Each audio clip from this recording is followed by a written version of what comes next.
ईरान के दारुल-हुकूमत तेहरान में हज़ारों अफराद ने आबनाए हुर्मुज़ की अमरीकी नाकाबंदी के खिलाफ एहतजाज किया।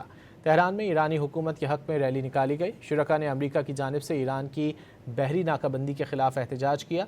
शुरका ने अमरीका और इसराइल के खिलाफ नारे लगाए।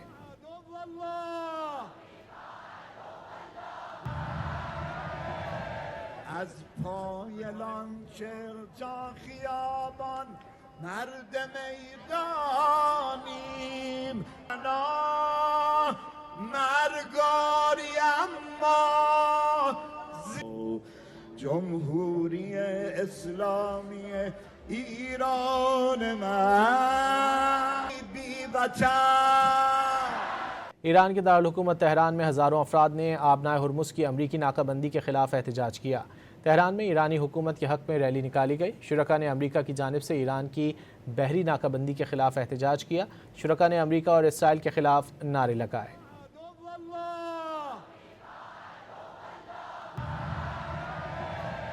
از پای لانچر تا خیابان مرد میدانیم مرگاری اما جمهوری اسلامی ایران من بی وطن